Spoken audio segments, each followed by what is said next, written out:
Evangelho de Jesus Cristo, segundo escreveu Mateus, capítulo 15, verso de número 21, diz assim: partindo Jesus dali, foi para as partes de Tiro e de Sidom.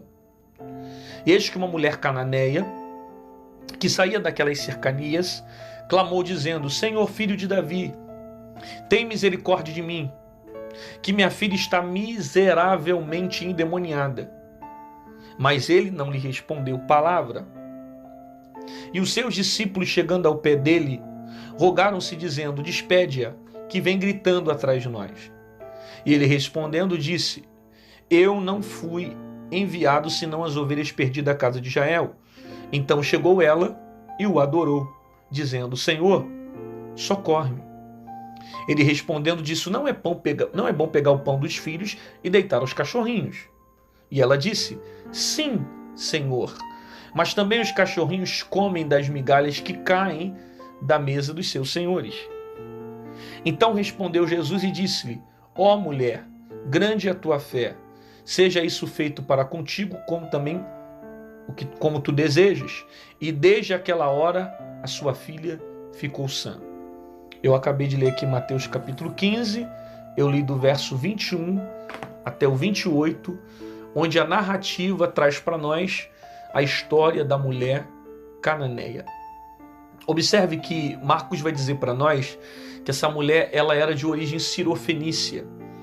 Ele está passando aqui por essa região, Jesus está passando também, e ela vai gritar o nome de Jesus: filho de Davi, tem misericórdia de mim, para que Jesus viesse e atendesse a necessidade dela, que tem uma filha miseravelmente endemoniada.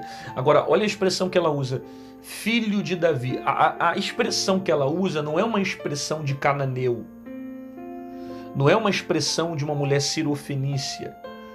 Quem usava a expressão filho de Davi era judeu. E geralmente essa expressão era usada por pessoas que reconheciam Jesus como Messias. Porque a expressão filho de Davi denota a ideia que estava reconhecendo aquela pessoa como um Messias. Agora você vê, ela é cananeia, mas está reconhecendo Jesus como Messias. E tem gente que é judeu nessa época e não conhecia Jesus, não conhecia a autoridade de Jesus. Às vezes isso acontece muito com a gente.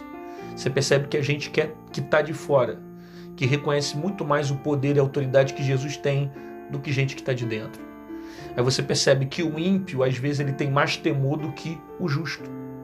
Aí você vê gente que está do lado de fora, que demonstra ter mais devoção, respeito, reverência a Deus do que gente que está dentro da igreja. Ela é uma sirofenícia, é uma cananeia, mas ela reconhece Jesus como Messias. Ela enxerga o que os judeus, muitos não enxergaram e não viam Jesus como um Messias. Ela diz: filho de Davi, tem misericórdia de mim. Por quê? Porque a minha filha está miseravelmente endemoniada. Olha isso, a filha dela está miseravelmente endemoniada. Ela está em um estado deplorável, provocada por uma ação de demônios. E é interessante que ela está clamando ao Senhor, né? Ela não está só pedindo. A expressão clamar no hebraico, ela traz a ideia de alguém que grita. Por quê? Porque quando você tem uma necessidade tão grande, você não consegue só falar e dizer, você grita, coloca para fora. Por isso que a palavra clamar no hebraico, ela traz para nós o sentido de gritar e de falar em alta voz, sabe? A tua necessidade faz você gritar. É por isso que tem gente que fala: por que ele grita? Por que ele fala muito? Ele grita muito. Não conhece a necessidade do outro. Porque quem conhece a necessidade está clamando. Quem sabe o que precisa é só quem passa no processo. Quem sabe o que precisa é só o que está vivendo dentro da dificuldade. Tem gente que está olhando de fora e está dizendo: aquele garoto grita muito. Aí ele grita muito, tá? É o que você acha, porque você não sabe o que eu vivo. Porque quando você sabe o que a pessoa vive e você olha e pergunta: como é que pode ela estar de pé? Passando por tudo isso e está de pé. É por isso que ela clama, é por isso que ela grita. Porque a necessidade faz ela clamar. Quem está desesperado não consegue orar baixinho. Quem está desesperado não consegue chorar baixinho. Quem está desesperado precisa expressar aquilo que sente. A necessidade faz ela clamar: filho de Davi, tem misericórdia de mim. Porque a minha filha está miseravelmente endemoniada. A filha está com demônio. Só que ela começa usando a expressão: é minha filha. Tem demônio, mas é minha filha. Está cheio de diabo, mas é minha filha. Está manifestada por demônios, mas é minha filha. Você percebe? Ela não tira a responsabilidade da garota ser filha dela. Porque tem pessoas que falam assim: ah, fulano, depois que aconteceu isso, não quero nem mais saber de nada. Só que ela está assumindo a responsabilidade para ela. Está endemoniada, mas é minha filha. Tem gente que abre mão da responsabilidade por causa dos processos. O cara pode estar bebendo, mas é teu marido. Fulano pode estar nas drogas, mas é teu filho. Fulano pode estar assim, mas pertence a você. A partir do momento que pertence a você, você assume a responsabilidade. É minha filha. Ela não transmite a responsabilidade para o outro. Ela está endemoniada, mas ela é minha filha. Ela está miseravelmente endemoniada. Ela precisa de ajuda, mas ela é minha filha. Ela está assumindo a guerra, ela está no problema, ela sofre junto. Ela apresenta o problema para Jesus. Ela não distancia a responsabilidade de cuidar daquilo que está sobre as mãos dela. Ela é minha filha. E ela está miseravelmente endemoniada. Aí você vai ver que ela está falando sobre a filha dela que está em um estado miserável provocado por demônios. Ela está vivendo de forma miserável porque tem demônios manifestados sobre a vida dela. Porque o diabo faz isso. O diabo, ele deixa a pessoa em um estado deplorável. Ele deixa a pessoa em um estado miserável. Quando o diabo entra sobre a vida de alguém, ele deixa a pessoa em um estado de miséria, de desgraça. É por isso que eu falo que miséria é diferente de pobreza. É possível você ser pobre e ser cristão, você ser rico e ser cristão. Agora, miserável não. Porque o miserável é alguém que carrega miserabilidade para a sua vida. Ok? É possível, por exemplo, você ser pobre e ser próspero. Você viver com um salário mínimo por mês e ter saúde, felicidade, alegria na sua família, ter felicidade no seu viver, se sentir em paz. É possível. Agora, uma pessoa miserável já é um estado espiritual. Está além de necessidade física. É problemas físicos, é problema financeiro também, mas não é só isso. Está além disso. Entende? O que a gente pensa numa pessoa que tem problemas, uma pessoa num estado miserável? Uma pessoa que está com as roupas rasgadas, uma pessoa que não consegue ter uma higiene normal, uma pessoa que não consegue viver de uma maneira saudável, é uma pessoa que vive em um estado miserável. Entendeu? Então não é algo positivo a miserabilidade. Agora, toda essa manifestação, ela só está vivendo porque tem demônios sobre a vida dessa menina. Espíritos malignos que estão fazendo isso com ela, que estão fazendo ela viver de forma miserável. O diabo quer fazer isso. Ele quer tirar a tua paz, ele quer destruir sua vida, ele quer te oprimir, ele quer desgraçar você, ele quer colocar tragédia na tua mente, ele quer oprimir teu coração. A intenção do diabo é colocar miséria sobre o teu dia a dia, sobre o teu cotidiano. Só que ela está apresentando um problema para quem tem autoridade para resolver. Ela está apresentando o problema dela para Jesus. E Jesus tem poder de resolver esse problema. Jesus tem poder de curar essa mulher. Jesus tem poder de libertar essa menina. Uma palavra dele é suficiente para resolver o processo que essa mulher está passando. Ela vai clamar a Jesus, ela vai pedir a Jesus. E o texto diz que Jesus não vai lhe responder palavra. Isso aqui é interessante, né? Porque ela clama. Olha isso aqui, ó. Mas ele não lhe respondeu palavra. Ela clama, só que Jesus não fala nada. Só que não responder palavra é diferente de não falar nada. Jesus pode não estar respondendo palavra, mas isso não significa que ele esteja falando nada. Porque ele pode não dizer, mas pode se manifestar de outras formas. Ele pode não responder palavra. Ela vem clamando, Jesus não fala nenhuma palavra, mas ele poderia se manifestar de outras formas. Porque nada e não responder palavra são diferentes. Porque nem sempre Deus fala com palavra. Nem sempre Deus fala com palavras. Às vezes Deus usa situações. Às vezes Deus usa circunstâncias. Às vezes Deus usa um filme, usa uma música, fala através de uma letra. Às vezes Deus usa alguém. Às vezes Deus usa uma frase. Às vezes Deus usa algo que você leu. Nem sempre Deus fala com palavra. Às vezes Ele vai criar situações. Inclusive eu vou abrir até um testemunho para vocês. Eu estava durante um tempo orando e eu dizendo: Deus, eu preciso ter paz. Eu preciso ter paz, eu preciso ter paz. Estou passando por uma guerra muito grande, um problema muito grande, um processo terrível. Preciso ter paz, me dá paz.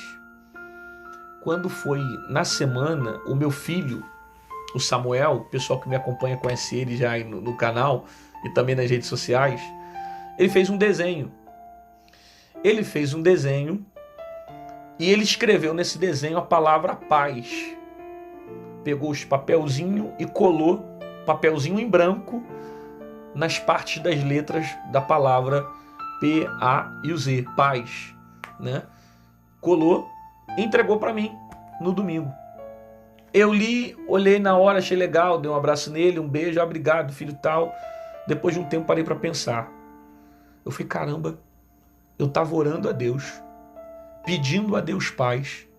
Aí o meu filho vem, faz um desenho, escreve paz e me entrega. Percebe? Deus não usou profeta para falar comigo naquele processo que eu estava passando há tempos atrás. Deus não usou ninguém para falar comigo. Deus usou meu filho que veio com um desenho, escreveu paz e era a resposta daquilo que eu estava orando. É o que eu estou dizendo, nem sempre Deus fala com palavras. Às vezes Deus cria situações, às vezes um momento, às vezes um tempo. Às vezes Deus vai usar o teu filho para você, como usou o meu para mim. Às vezes vai usar alguém da sua casa, sua esposa, seu marido, uma situação, uma circunstância, porque nem sempre Deus fala com palavras. Ela vai clamar, de modo que ela está clamando, Jesus não responde com palavra a ela. Aí olha o que o texto diz: e os seus discípulos chegando ao pé dele rogaram dizendo: despede-a, porque vem gritando atrás de nós. É os discípulos dizendo: Jesus, atende logo essa mulher. Atende, porque ela está gritando muito. Ela está gritando atrás de nós. É os discípulos literalmente intercedendo por ela. Resolve o problema, para que ela pare de gritar. É os discípulos intercedendo por ela. Como é bom quando lá na frente Deus pode levantar pessoas que possam interceder por nós. Pessoas que possam interceder pela nossa vida. Talvez você esteja precisando de intercessores. Alguém que venha orar por você, alguém que venha clamar a Deus por você, dizendo: Jesus, fulano está orando muito, está clamando muito, está precisando muito, está numa guerra terrível. Atende logo. Traz paz para ele. Como é bom nós estarmos cercados de amizades que são intercessores, relacionamentos que nos ajudam a vencer as nossas próprias lutas, as nossas próprias guerras. E ele respondendo disse, Jesus: eu não fui enviado senão as ovelhas perdidas da casa de Israel. Então chegou ela e adorou, dizendo: Senhor, socorre-me. E ele respondeu e disse: Senhor, não é bom pegar o pão dos filhos e deitar aos cachorrinhos. E ela disse: sim, Senhor, mas também os cachorrinhos comem das migalhas que saem da mesa dos seus senhores. Isso aqui é lindo, porque Jesus vê nela a fé. Ela está dizendo, a salvação, Jesus disse primeiro, a salvação vem para os filhos. Não é bom pegar o pão dos filhos e dar depois os cachorrinhos. Porque quem lê esse texto vai falar: pô, tá chamando ela de cachorrinho? Não, o sentido não é esse. O sentido aqui é que ela está colocada numa posição de gentil. E Jesus veio para salvar primeiro os filhos, né? Inclusive eu tenho que até falar um pouquinho disso aqui, senão você não vai entender. Segundo a teologia, existem 3 tipos de filhos. Filhos por eleição, filhos por adoção e filhos por criação. Filhos por criação, Adão e Eva. Filhos por adoção, somos nós que somos os gentios. Filho por eleição, o povo de Israel. Deus elegeu o povo de Israel. Filhos por criação, Deus criou Adão e Eva. Filhos por adoção, nós que somos os gentios. Então quando Jesus fala não é bom pegar o pão dos filhos e dar para os cachorrinhos, Jesus está dizendo, primeira salvação são para os eleitos, os filhos por eleição. Mas o que a Bíblia diz? A Bíblia diz que Jesus veio para os seus, mas os seus não receberam. Como Israel rejeitou o próprio Senhor, os gentios foram alcançados pela graça. Entende? Só que ela não vai contender com Jesus, ela não questiona Jesus sobre a questão do pão. Só que ela diz, até os cachorrinhos comem com as migalhas que caem da mesa. Ou seja, eu creio que eu também posso receber. Então respondeu, disse, ó mulher, grande é a tua fé. Seja feito isso para contigo como tu deseja. Por que Jesus foi impactado com essa expressão que ela usou, né? Quando ela disse assim, até os cachorrinhos caem da migalha que vem da mesa dos seus senhores, essa palavra caem aqui está ligada a uma expressão hebraica chamada parapton, que significa uma mesa que é colocada no alto, uma mesa que vem do alto. Tendo em vista que nessa cultura as mesas ficavam no baixo. As mesas ficavam no chão, as pessoas tinham o hábito às vezes de sentar próximo ao chão para se alimentar. Até cadeira tinha dificuldade nessa época, não era uma coisa tão comum. As mesas eram baixas. Só que o verbo que ela usa, a expressão cai, é de uma mesa que vem do alto, que vai cair do alto. É por isso que Jesus fica impactado com a fé dessa mulher. Porque o pão que ela espera não é o pão que vem de baixo. O pão que ela espera é o pão que vem de cima. Ela acredita que Jesus é o próprio Senhor. E que a mesa de Jesus não está embaixo, a mesa de Jesus está em cima. Que Jesus é o próprio Senhor e Ele pode resolver o problema dessa mulher. Entende isso aqui? Aí Jesus fica impactado com a fé dela, porque ela demonstra continuar crendo. Jesus olha para ela e diz, e desde aquela hora, Jesus olha para ela e diz, grande é a tua fé, seja feito isso para contigo como tu desejas. E desde aquela hora sua filha ficou sã. A partir do momento que ela creu e passou a crer naquele processo que Jesus falou para ela, a filha dela já foi liberta dentro de casa.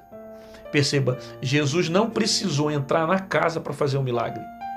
Jesus não precisou entrar na casa para expulsar o demônio. A partir daquele momento que ela creu, que houve aquela conversa, a menina foi liberta.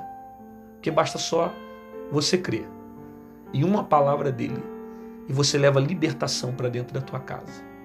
É só uma palavra que muda tudo. É só uma palavra que liberta a tua família.